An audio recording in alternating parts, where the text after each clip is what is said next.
Olá, eu hoje venho-vos falar do fluxo de caixa e do ciclo de caixa.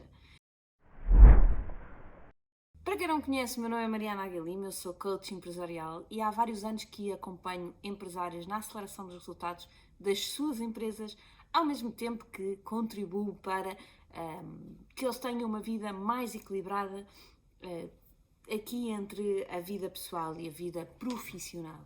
Quando a maioria dos empresários escolhe seguir esta vida, os seus objetivos são, por um lado, ter alguma autonomia financeira, por outro, ter aqui o controlo do seu tempo e conseguir gerir a sua vida da melhor forma. Se no primeiro objetivo, na questão da autonomia financeira, nem sempre ela é conseguida, mas em alguns casos já há empresários que o vão conseguindo, nesta segunda parte, pelo menos a grande maioria dos empresários que eu conheço têm muita dificuldade em conseguir encontrar aquilo que é para eles o equilíbrio. O equilíbrio não é algo que seja imposto, mas muitos deles sentem-se mal com o equilíbrio que têm hoje na sua vida entre a profissão e a família, os amigos, a saúde, o lazer, enfim, todas as outras coisas que fazem parte ou que devem fazer parte da nossa vida e que na vida de muitos empresários fica posta de lado. Portanto, se sente esta dificuldade, não se sinta sozinha. A maior parte dos empresários com que eu trabalho ainda sente essa dificuldade e, portanto, é esse trabalho que eu faço com eles e, felizmente, que tenho conseguido até hoje ajudar alguns a terem algum sucesso nessa parte. Se bem que é sempre aqui um trabalho contínuo, não é? Nunca estamos no nosso ótimo, podemos sempre melhorar ainda mais. Então, hoje vamos falar aqui de fluxo de caixa. Já anteriormente coloquei aqui um vídeo em que falava um bocadinho dos indicadores financeiros, de faturação, de lucro, de fluxo de caixa, mas o fluxo de caixa, primeiro pela sua relevância e segundo pela a sua dificuldade de entendimento, porque às vezes isto parece demasiado óbvio, mas é deixado de lado por ser demasiado óbvio.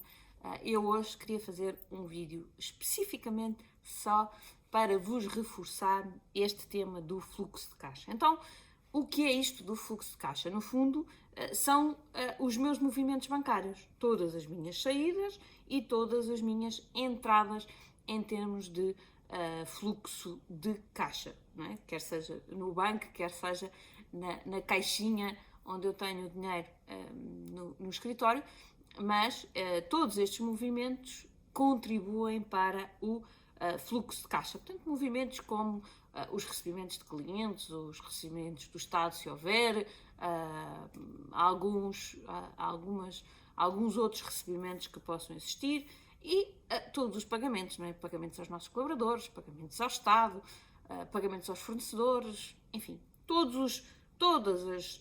o dinheiro que sai e todo o dinheiro que entra. Mas muitos empresários perguntam-me, Mariana, mas eu avalio muito bem a minha conta bancária, estou sempre a olhar. Será que isso é suficiente? Vou responder a essa pergunta daqui a alguns segundos. Deixem-me contar aqui uma história para vocês perceberem de como é importante esta questão do fluxo de caixa.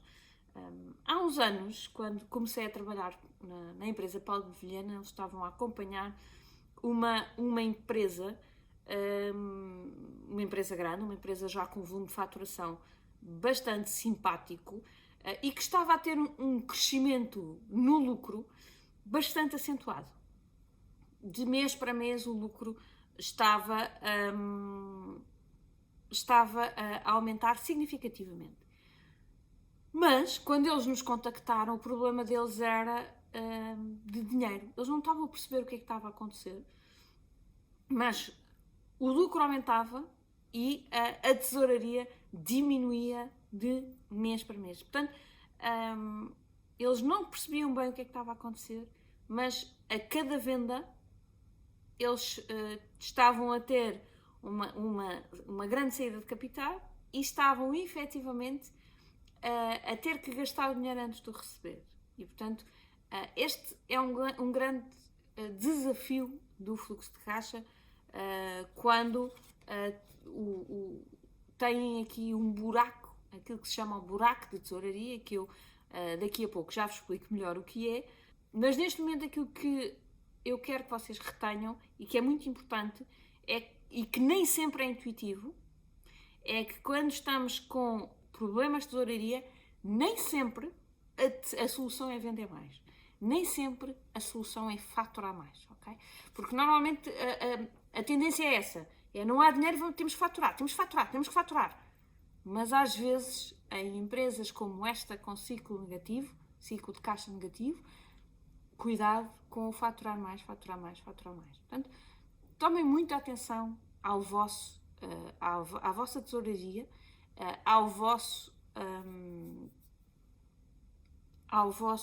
fluxo de caixa e tenham muita atenção aqui a que tipo de fluxo de caixa é que vocês devem olhar e com que cuidado. Então, o que é que eu devo fazer para controlar aqui o meu fluxo de caixa? O primeiro ponto é receber do contabilista a demonstração de fluxo de caixa.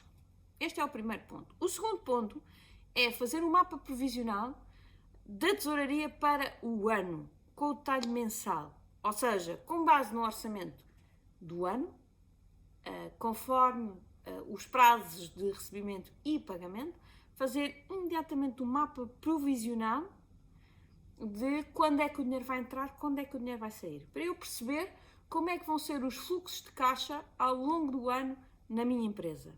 E o terceiro ponto é controlar o inventário, controlar a conta de clientes e controlar a conta de fornecedores. Okay? Agora, vamos falar um bocadinho da demonstração de fluxos de caixa. Voltando aqui à pergunta, não é? Mariana, se eu controlo diariamente a minha conta bancária, eu não corro o risco de ficar a zeros ou ser aqui apanhado na curva com algum contratempo que não estava à espera, porque eu controlo a conta bancária. E aquilo que eu vos digo pode não ser suficiente. O dinheiro tem 3 formas. O dinheiro operacional, o dinheiro O de operacional, o dinheiro I de investimento e o dinheiro F de financiamento. Imaginem agora que a vossa conta bancária estava aqui num momento difícil e vocês, que até tinham no património da vossa empresa um imóvel, resolvem vender aquele imóvel. E de repente entra na vossa conta bancária, sei lá, 200 mil euros. E ficam ali 200 mil euros na vossa conta bancária. De repente, se vocês só olharem para a conta bancária, parece que está tudo bem. A conta está solta, não é? Tem lá 200 mil euros. Mas será que isso é sinal de que a empresa está financeiramente bem? Será que, do ponto de vista do fluxo de caixa, isto é positivo? Será que, de repente, o negócio fica saudável só porque eu vendi um imóvel? Claro que não. Então, se do ponto de vista operacional o equilíbrio não estiver muito bem conseguido, então a almofada que conseguimos com a venda deste imóvel fica rapidamente posta em causa, porque com o tempo ela vai comer um bocadinho. Este é o problema dos vencedores do Euromilhões. Eu não sei se vocês têm noção, mas mais de 90% dos vencedores do Euromilhões acabam pobres e acabam com uma depressão profunda. Já alguma vez vocês tomaram atenção àquilo que as pessoas respondem quando lhes perguntam o que é que faria se ganhasse o Euromilhões? A resposta que vocês ouvem é sempre comprar. Eu dava dinheiro a este, dava dinheiro àquele, dava dinheiro ao outro, ajudava isto, ajudava aquilo. E, portanto, todo o fluxo é sair. Nunca não ouvi ninguém, pelo menos daquelas entrevistas normais, a dizer, não, eu tirava 20% do dinheiro e investia de forma a garantir o meu futuro. E depois utilizava os outros 80% para esbanjar e comprar. Nunca ouvi ninguém dizer isto. E, na verdade, não é isto que acontece. Na verdade, o que acontece a tendência é, se eu estava neste nível, eu recebo um dinheiro que não é meu e eu vou gastar até chegar aqui. E pior é que, como realmente este processo no Euromilhões demora algum tempo, as pessoas habituam-se a ter hábitos que neste nível já não conseguem suportar. E, portanto, isto causa a tal depressão profunda, porque de repente ficam na miséria e com hábitos adquiridos de pessoas milionárias. Portanto, começa a criar ali uma insatisfação muito grande. E, portanto, este é um problema também nas nossas empresas. É que se nós, de repente, vemos a conta bancária com mais 200 mil euros do que é habitual, e se não controlarmos, vamos gastar, até chegarmos ao nosso nível habitual. E, portanto, tenham em atenção este ponto. O segundo ponto, e muito importante, é o mapa provisional de fluxo de caixa. No início do ano, com base naquilo que é o orçamento do ano e tomando em conta os vossos prazos médios de pagamento e os vossos prazos médios de recebimento, vocês devem colocar numa folha Excel, mês a mês, aqui a previsão de todas as entradas e todas as saídas de capital. E porquê que isto é muito importante? Porque isto irá permitir que vocês antecipem alguns desafios que possam ter. Imaginem que o vosso negócio até tem bastante sazonalidade.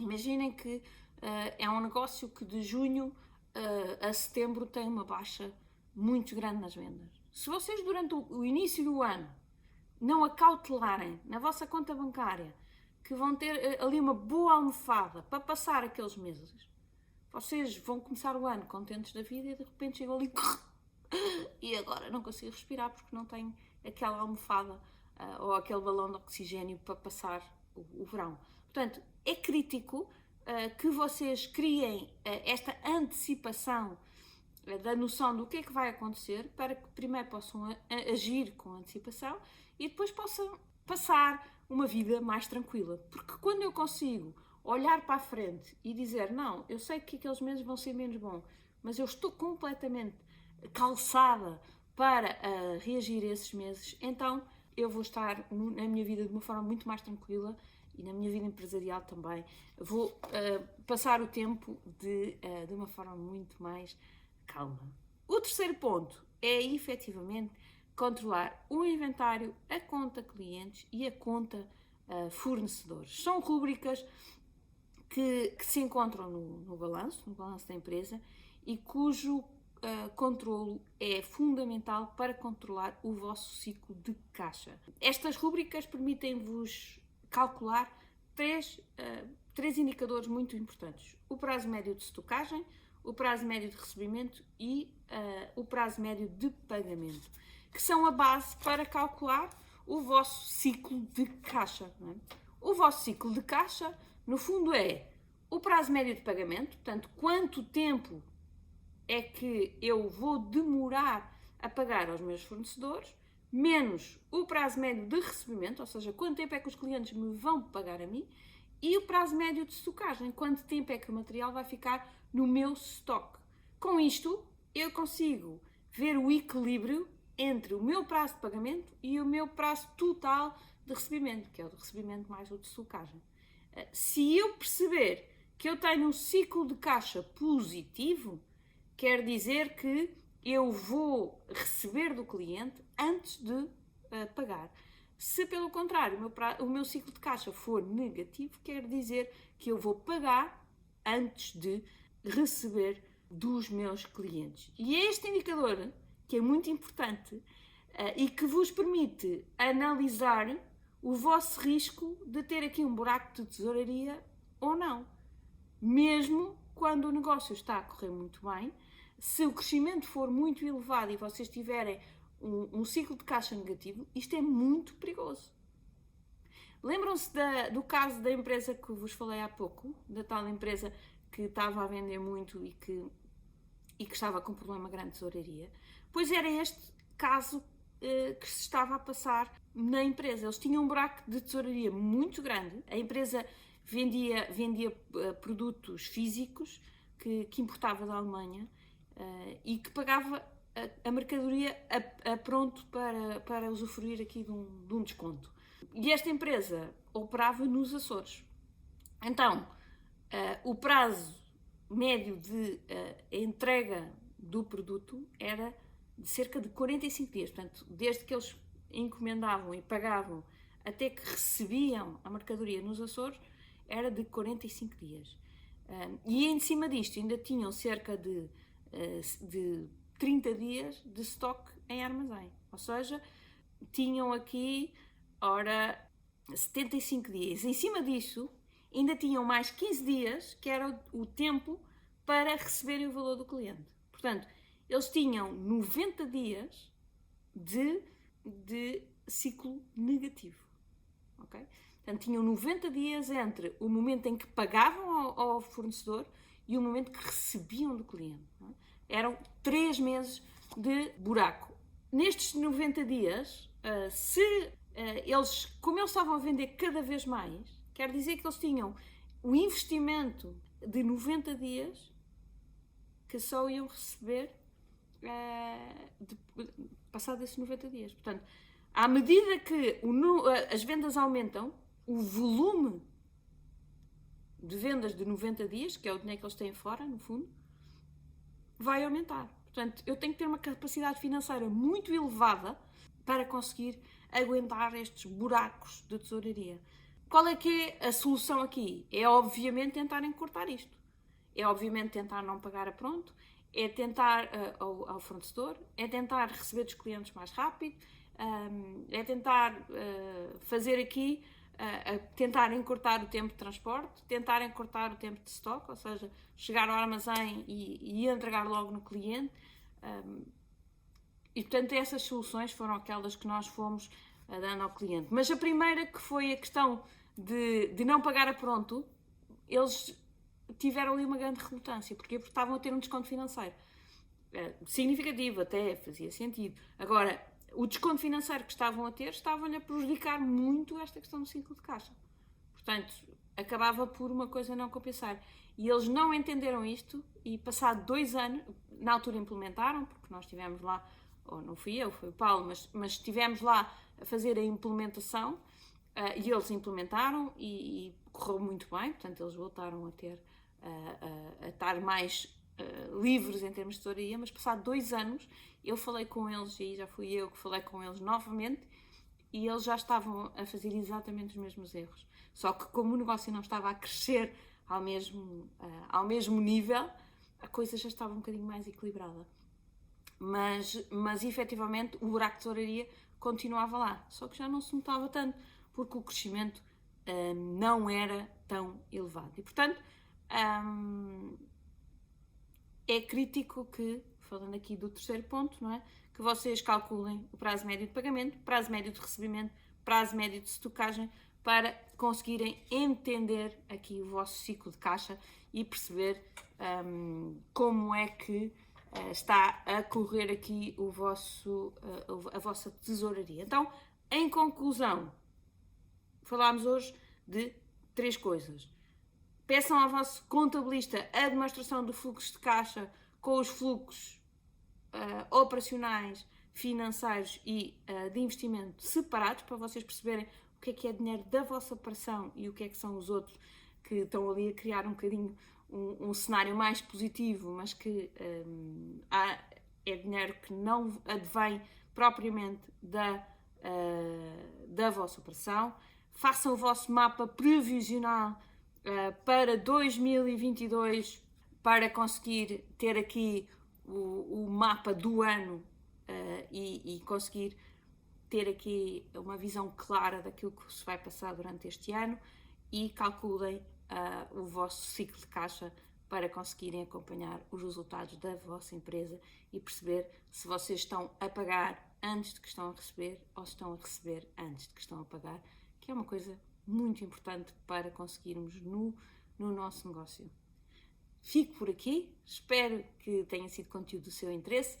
Se precisar da minha ajuda, disponha, eu cá estarei sempre ao vosso dispor. Até já! 1, 2, 3.